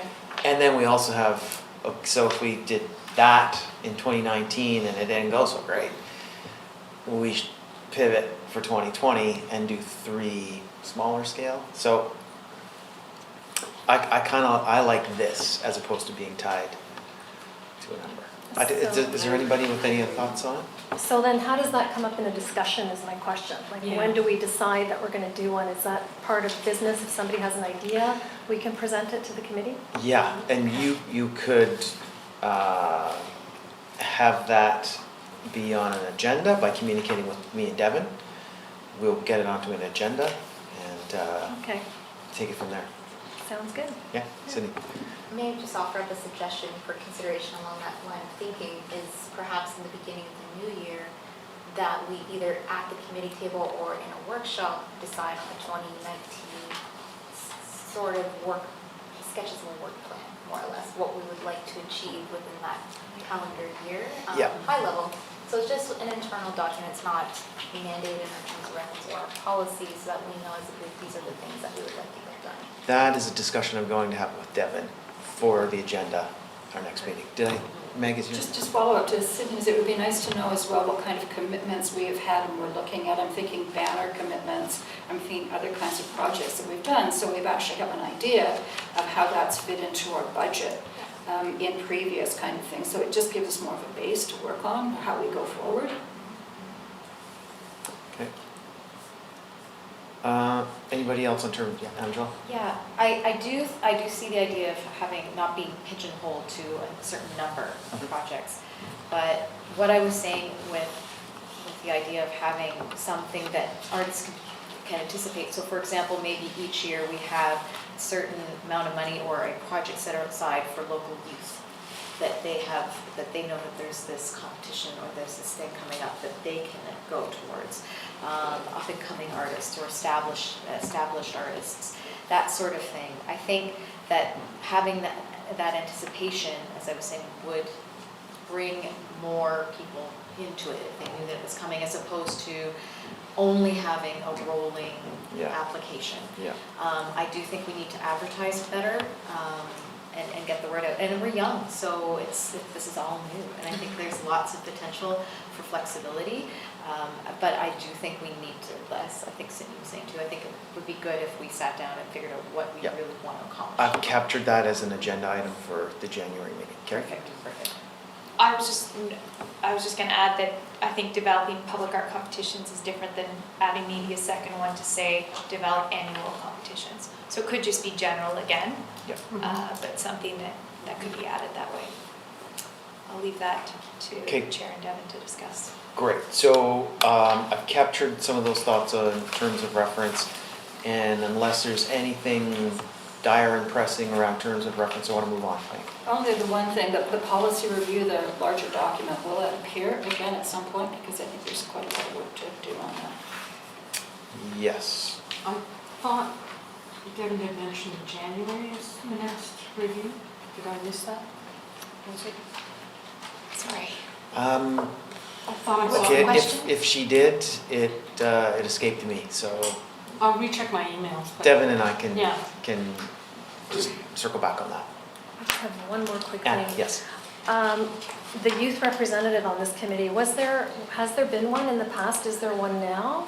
We have And can we 4 put a- vacancies. Could we request one or call it? Yeah, and I'm not clear on where the vacancies lie. Carrie, do you have any insight into it? We could look here. We used to have a youth representative. We no longer do. We have put that out to the high school in the past. Potentially it's something that Devin and the chair could explore again. Do we have a representative from BIA? Yes, we do. Okay. You don't? And That's Peter. Squamish Nation, I believe we don't have. Alice? Yeah, We that's do? Alice. Okay. She rarely ever comes. So then it looks like it's artists and citizens at large is where we have some vacancies. So I'm with you. Let's I would love to see put some energy into getting a young Yeah, person. student here. Definitely. And they're, just off the top of my head, I know of a few students that I think A lot of- could potentially be interested. yeah. And just for your knowledge, Frances Solar has left the committee. She sent a note in a few days ago indicating she. I'd say Matchwick is also left. Who? Magic? Yeah, he's been gone a while. Thank you for informing us, by the way. It's nice to Yeah. figure out rather than wondering why it's not around. Okay, great. So I'm moving now to vision and long-term planning. And Carrie, Devin left a note for us on this, correct? Just around wanting to discuss, I believe that there was a major project put forward for Truth and Reconciliation and that we had no bites for that. So I think that was the intention of this discussion, just where do we go from here? That was what she left for me. On that. Yeah. I have no background on this. I haven't really done any digging into, so I'm going to rely on you for this discussion. Meg. My memory is that there was actually 2 that we authorized the start of 2 project calls. One for local artists and then one a more substantial project. The local one, there were no responses to that, and that was pending, so we don't know where that one's going. Well, there was one response, but Right. it didn't meet the criteria. We Okay. voted on that, yeah. Okay, Yeah. yep. And that we were going to wait to see the result of the small project before we actually put out the expression of interest or call for proposals. I can't remember the actual form before we should do that. that hasn't happened yet, so that is still pending. And the thought was that we would put a certain amount of money to the small project and then a larger project as well on the theme of truth and reconciliation. So whether that's still a priority or where we're going with that, you know, is again, like I said, for us. Okay, to Jackie? decide. I believe at our October meeting, the previous mayor was going to reach out before her term ended, like within the first 2 weeks of October, to actually go back to the Squamish Nation elders who we had been approached to revisit this whole project with them and get more buy-in and more information as to how to disseminate the information to the artists within their community. And we were supposed to get a report back, but haven't heard back. Okay, that's interesting. So I spoke with Patricia today, and she didn't mention any kind of update on that. So I'm gonna reach back out to her. Yeah. She said, call me anytime. Oh, So okay. I'll take So advantage of that. Yeah. Forgot. And I will She ask was- her specifically about. Because there are some this. key elders that some of us were gonna go with her to, if she needed, to go out and meet with them and actually share information. Yeah, okay. Okay, I'll come back at the next meeting with an update on that. Joan, further to that, Splash was one of the people, Aaron Nelson Moody, that Patty personally knows. He's not an elder as such, but she was going to contact a couple of people that she knew to ask for input with respect to how best to contact that community to say this opportunity exists. Okay. So you might mention That- Splash. That was because a lot of them don't use email and they don't use other sort of, shall I say, Western types of Okay, conduits of communication. good. Any other thoughts on the Truth and Reconciliation as a long-term project? I'd really like to see us by this third quarter Yeah, actually have it done. yeah, okay, good. Third, fourth quarter. Let me Just as just a goal. check in. Do we all align with that? I'm with you. And, yeah, Yes. okay. I would say just third quarter is in like a year from now, so maybe well not quite, like next fallish. Yeah, Maybe done in terms of like determining the winning proposal, not no, or do you need project done? actually putting it in and installing it. Because I think it's gone, personally, from what I've seen, it's kind of gone on. And we seem to be pushing it out and letting it go and okay. So I think if we really put our shoulders to the wheel and try and bring these people, groups in, I think, at least if we set that as a goal. Yeah, I It think doesn't that's have to be the, hard and fast, but Mhm. just as a visionary goal. recognize it as a goal Yeah. and something to work towards. Meg. Yeah, Point of clarification, is that the small project or the large project, and do we have funding for that? And should we review those proposal calls through the chair? Carrie. Could you just clarify, is the small project, is that also not received any? There was one response to Okay. that. Yeah. There was one response to that one, and then there was no response to the substantial The project. substantial Okay, has so not both gone it's not out gone yet. out. It's not gone It's out. not gone Good out yet. clarification, We were okay. waiting for the smaller one to bear So- fruit, Okay. kind of thing. so was that gonna be the springboard to the larger one? Yeah, yeah. Oh, okay. So everything just kind of got stalled Okay, at that so point, and then maybe you know, we then work- now we have a new chair, and so it's all maybe starting work to have all small over and again. done sooner, and that would allow us to, or maybe. The small one may be harder to do, actually, to actually engage local people. Oh, okay. Because truth and reconciliation is not a slam dunk and boom, No. we've done it and here we are.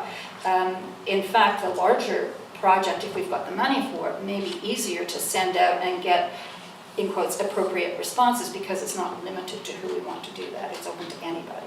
Okay, Yeah.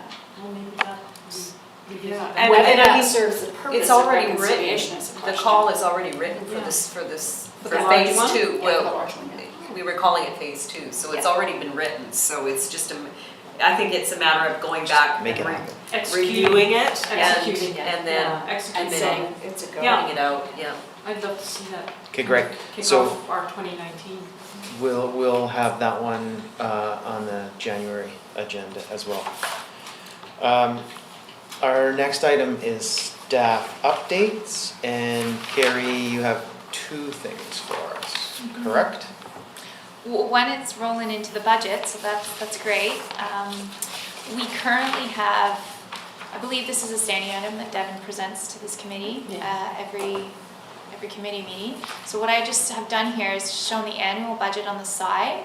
So this is what we had for 2018. We had 62,000. 37,000 went to major projects, 15 to minor, and 10 to maintenance. So what that leaves us here on the left-hand side is what we have for 2018 is a total of 87,000. So if you are looking at a larger phase 2 for that truth and reconciliation, by 2019 we should have add another 25,000 to that. That's over 100,000 to work with that. So the intention of, again, this rolling amount, we've been working on it since 2016, and the idea is that every 3 years, hopefully 3 or 4 years, we'd have a substantial amount to actually do something major. So that's something for this committee to think about. And then in terms of minor projects and maintenance for 2018, what Devin has prepared here is a list of all of the minor projects you guys have supported and agreed to throughout the year. And I'll get into the public art coordinator at the next slide. But this was the amount, but it's being allocated for 2019, so it's not part of this budget. So this total reflects everything that's part of the 2018 budget here. So what I wanted to highlight here is that we have 7,200 left, and then we also have not, to my understanding here, we have nothing for maintenance that we've allocated for this year. So we actually have $10,000 left. Right. This may be a minor point, but is represented there the $2,000 that we paid to operations? Because I don't know where that is represented there. And I think perhaps that should come out, in my estimation, out of the maintenance budget. Perhaps, I don't know, other people may have different ideas. The one for the cross- templates for the crosswalk? Yeah. We just got that at the last meeting. Yeah, and that So was, would that go under maintenance? Yeah, which minor project is that? Is it listed up here, or is it a new The one? mayor's crosswalk? It's in Valley Cliff, and it's Orca's, and this committee's budget, we committed $2,000 towards that project.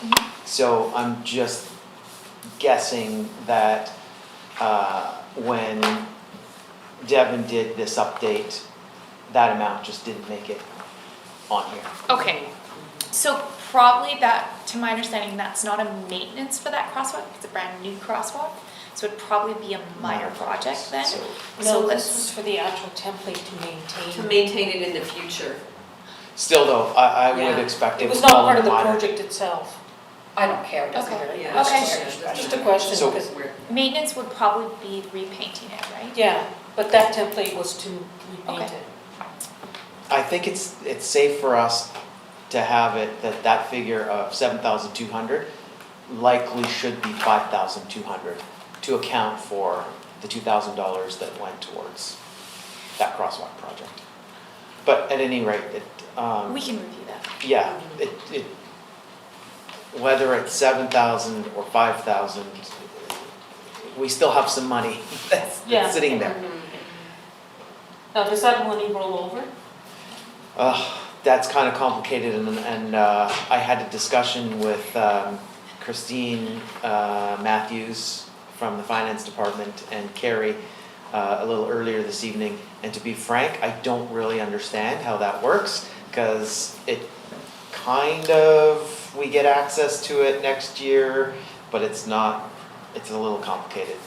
Maybe you can shed a little I'll more maybe light on it. simplify it, is that if we don't use it, it gets put into a reserve that's a little harder to use. So we need to plan to use it in the future. So that's all, I mean, it's still there, but it just means there's a lot of forethought in how to bring that back up. Is that a simple version for it? And this could fit in nicely to the major truth and reconciliation vision that we want to realize next year through this Yeah. committee. Meg? That was my question, that actually if there is some budget that's left in our short-term projects, can we, through resolution and council, blah, blah, blah, assign that to the major project budget, which does in fact roll over because that's the purpose of that budget? So if we wanted to do that, from my understanding is we'd have to pre-plan for that in September of each year. So unfortunately, this budget, we've already allocated early on in the year that the 37 was going to go to major projects and the 10 and the 15 are for this year to use. What we can do is in because 2019 is already established, or it's pretty much almost done. It hasn't been approved, so there's potentially some room. But just for everyone to be thinking that the budget timelines are a little different than the annual timelines that we have, right? So if we can't use any of this, what I think the intention is to figure out if there's any quick projects that could be used for that we know of. If not, what it will happen is it'll go into that reserve and we'll probably, potentially we could use it for 2019, most likely 2020. It has to be planned for. Does that kind of make sense? Meg? The maintenance budget, Does that?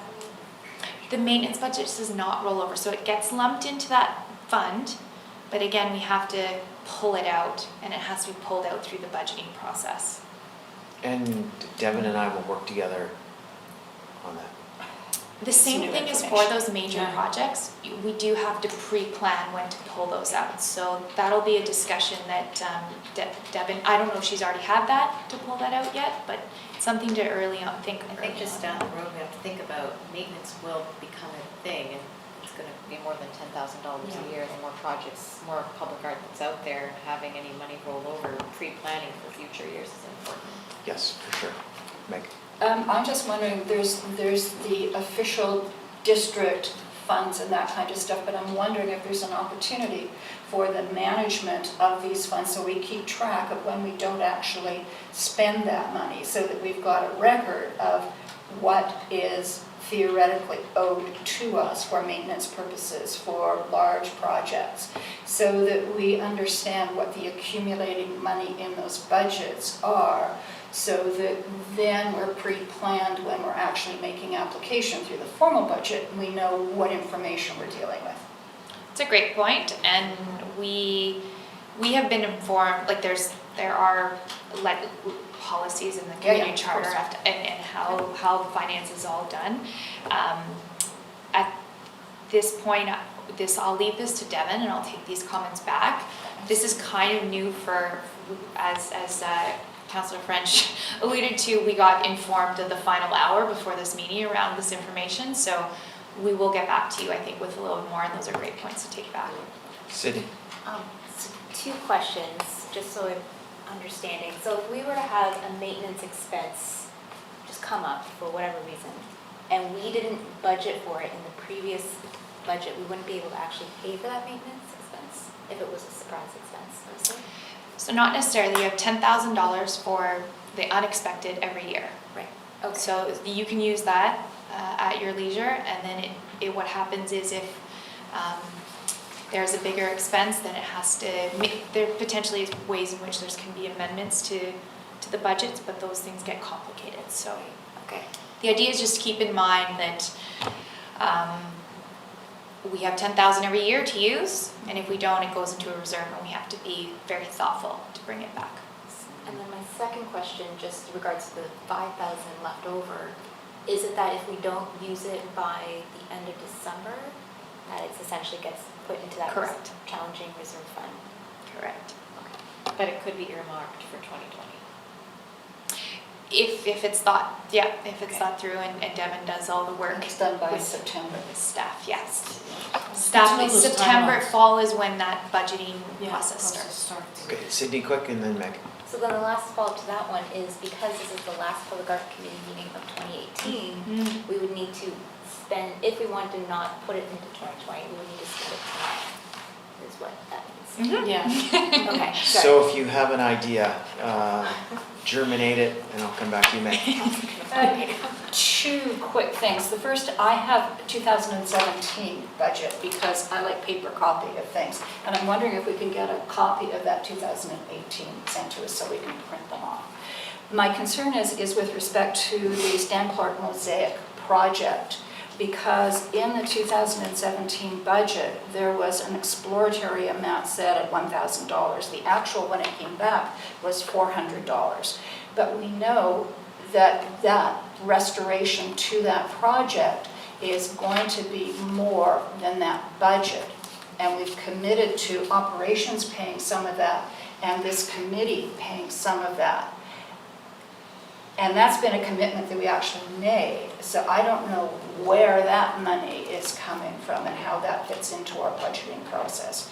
But there should be records of that in the, so, and that definitely was this year. The work isn't done, so I don't know when those expenses are put together and put out the door. But that is something that's on the go, is the repair to that mosaic project. Yeah, we talked about that earlier, right? Yes, so the repair, yes, we did. So the repair of the mosaic project, but specifically that expense, I'm not familiar with the details of it. When I was on the committee, we had started the mosaic discussion. Where what I think would be best for this committee is if when Devon comes back in January, as part of your planning and yearly planning for 2019, what we'll do is I'll ask her to have a record of the 2016, 2017, see what we have to work with and where that money has gone to, along with this 2018, just so we have a full picture. It sounds like that's what you're looking for. Yeah.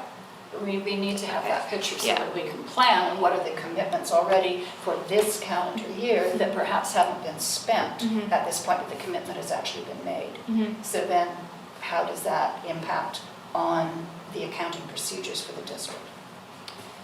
It's easy. Can we send out that? The 2018? I can send you this one, yeah. I have it as a note here. Yeah, that'd be great, thanks. I'll make the addition of the 2000 crosswalk. Thank you. Well, there was a difference just between the actual crosswalk project and the template to maintain the crosswalk project. So I'll look into that as well. Did you have another thought? Well, I do have thoughts, yes. Please share. Up to the committee to consider, but I'll put it out there, is that Arts Council could put together a youth mural program, multiple youth mural programs for that sum of money. However, the committee can also earmark it for 2020, that's completely fine, I'm just going to put it out there. Another thought is we can also put more money towards the public art coordinator and increase their capacity. I was just going to say, to increase their capacity. So there's 3 options that I feel like are available for us to decide for that. For a right now decision. Meg. My preference would be that we actually put it towards that arts coordinator. Yeah. Because we've got approval, and I think actually expanding that would be a brilliant use of those funds. And I don't know that we can do that. Do you have any thoughts? Well, the only concern is that the public art, like the use of those funds, as it said here, is in 2019. So even if we added to that, that's to the 2019 budget, not to 2018. Yeah. So that money has to literally be spent. Yes. Correct. Like Before the check out the Before door. December 31st. we would need to have a motion tonight, Correct. and it would have to be a project that could be done very quickly. And completed by December 31st. So the sum of money can go out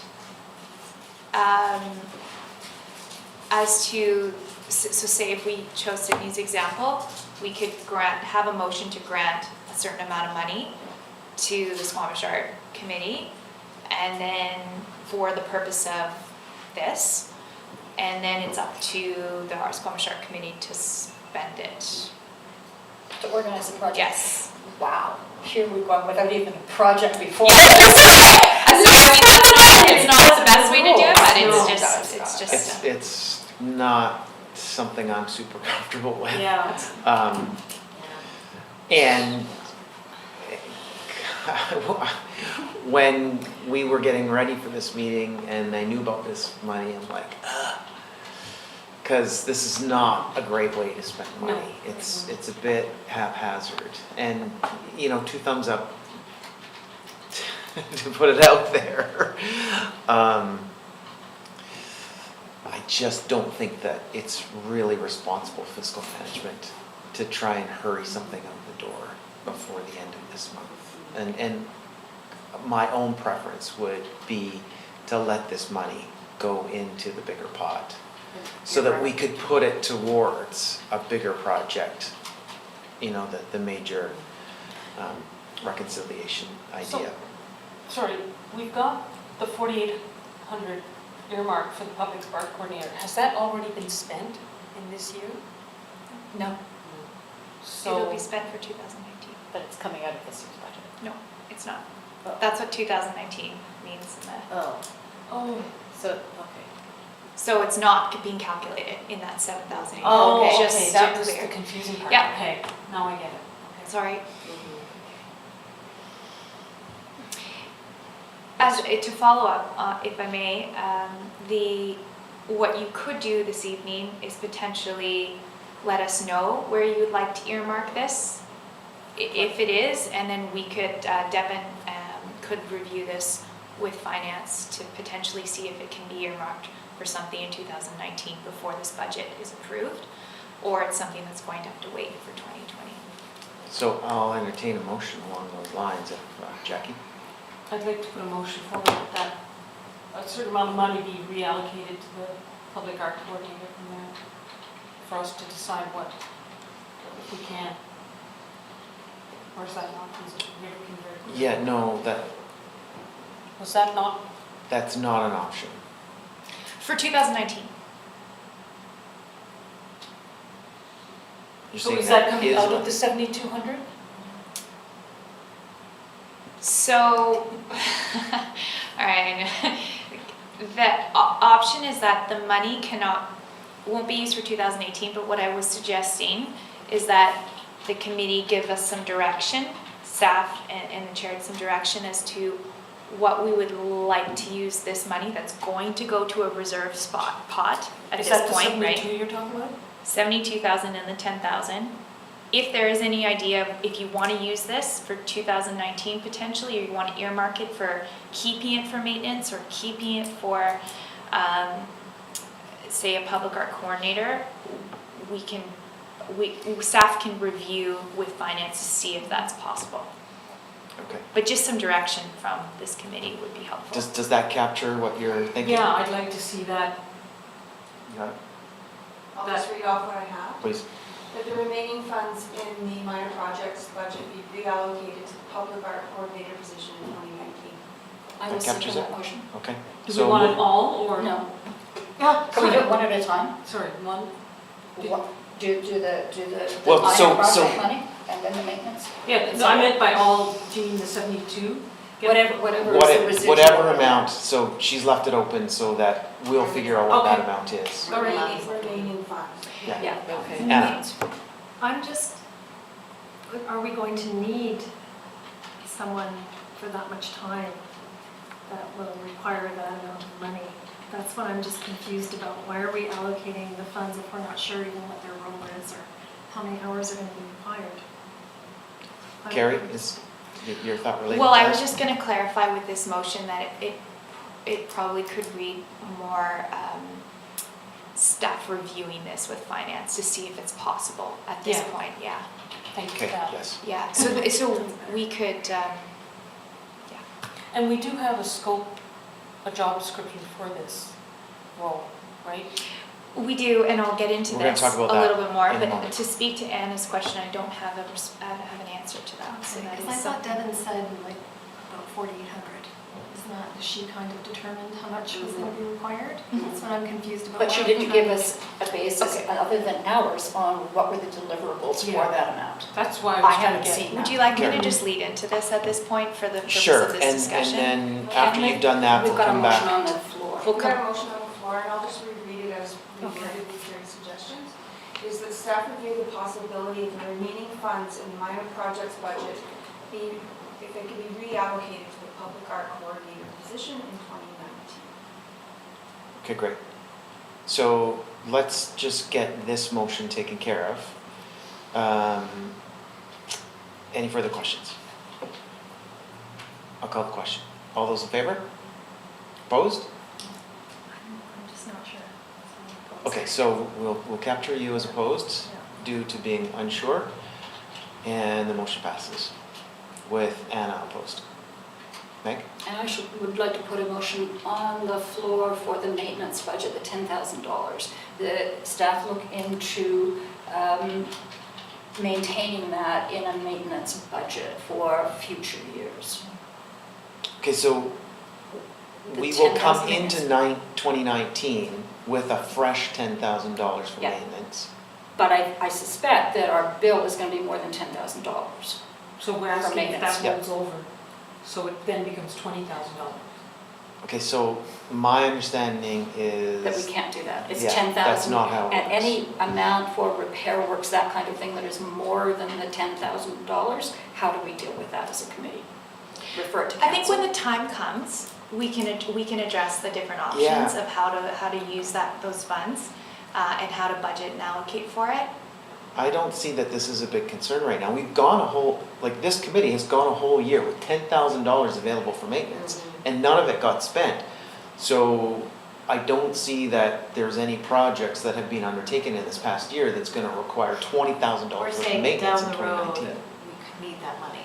Like, we start having more murals put up, more sculpture put up, we're going to have maintenance down Yes. the road. And so that having that money roll over would be nice. If it's not possible, okay, we need to come up with a different plan. Yes. That's what I think. Okay, and Meg? And could I just disagree respectfully? The maintenance of the mosaic, is not a trivial issue, and that will be coming before this committee. And 10,000 is not going to cut it Okay. for the maintenance on that. So if there's another way of handling that, fine, I don't have a problem. But there's the installation of the pieces that were cut out, so that needs to be done. And then there's the maintenance in terms of the rest of the installation as Okay. well. Got it. So Carrie and then. that might not be minor, by the way, I don't know. So we may not, I don't know if a motion is necessary at this point. What I have on what staff is to bring back in January to this committee is that they would like to see the maintenance should be rolled over. And so this is a conversation, we've already conversed with finance around, it's not a standing rollover, but how can we establish how can we benchmarks or where we're at and when we can use those funds? So for this committee to understand that, so I'm hearing that, and that what we can do as staff is relay the information that we get from finance back around those concerns to address them. Okay. Is that So you've better? got that captured for Meg, that you're happy We've with got that? it. Okay. Well, as happy as I can be, yes. It's not great news, sorry. All right. It's just a So change, it's unexpected, that's all. I'd like to move on to the status of the park. Before I do that though, I will check in, is there anything else? Yes, the coordinator? Yeah. Is that okay? Oh, Yeah, I'll let's just do that, spend a because it quick- does tie in. Yeah, and it just further to Meg's question. So the coordinator, this is the information that Devin has left for me. And the idea is that these funds would go for 4 months, which would be 10 hours a week at 160 hours. Now, the clarification with what was presented to council was that this position is also going to be funded through other means with other money to also add on, so that the idea is that this isn't just 160 hours, this is more hours for this particular person. Their jobs will be, or the scope of their work will be 10 hours for public art, and I'm not sure how many hours, but for the music festival, but that it would be the same person. So just to clarify, none of the funds that have come from public art, so the 44,800 will be used for that time with the music festival. Is that clear? Yep. Okay. So our employee, Yes. the District of Squamish employee, will deliver $4,800 worth of value to our needs, wants, and desires, and separate and distinct, deliver whatever value to the music festival wants and needs. So one person, a real job, two things get accomplished. Two deliverables. Yes. Meg? The communication for that, is there a vehicle to communicate that, both to council and to community? Because community thinks that it's all about the music festival at this point. So I believe that that's been recognized by staff. So I'm not sure if they intend to do a clarification around that, but we'll check in. So a new job description on the road? Yes, but that's in 2019. Will we have a chance to look at the deliverables for that position? Let's put that to Devin next. Yeah, It's just, I just would like to. I want the answer report to be somehow. yes, and And you're going to look after Yeah, it for I us. agree. Thank you very much. Yeah. okay, good. So that puts a check mark besides the coordinator support under 6A. And we'll circle back to the park, because I think we're done with budget, right? yes. Carrie? So my understanding is that the last meeting, there was some discussion about Lot 1 in Xwu'nekw Park and the future intention of this park. And Devin had promised to come back with a response to this committee. So just to clarify, with the flood, the floodplain management bylaw, which was adopted this year, there was very specific direction that a dike will have to be built on that property. And the priority for that dike is priority number 2. So the predicted timeline with this is around 2020 at this time.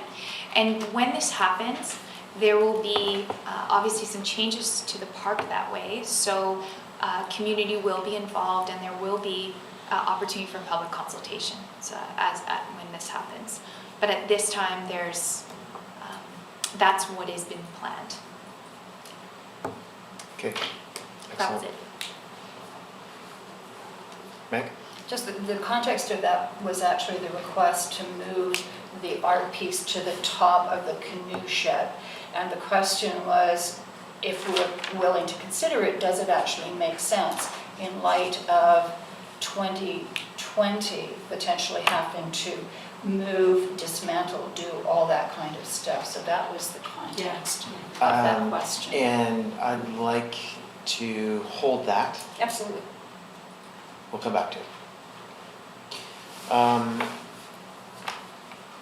So that takes us now to 6A, the status of recommendations to council. And at the last council meeting, there was the recommended motions that were approved.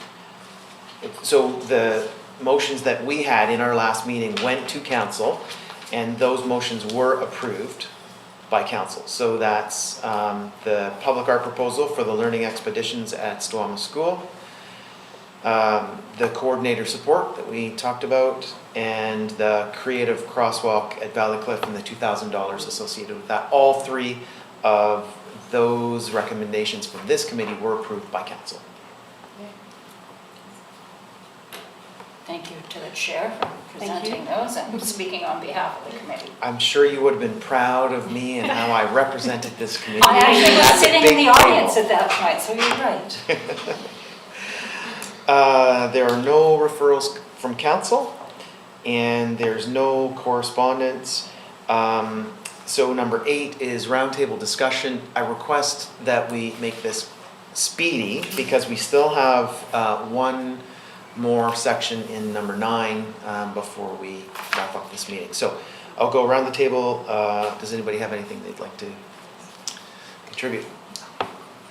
Jackie? Just going back to the sign, you're going to update us on this beautiful day sign? Or is that part of number 9? Yeah, so let's Oh, just sorry. hold off on that for now. Yeah, it's part of please. number 9. Yes. Okay. Sydney?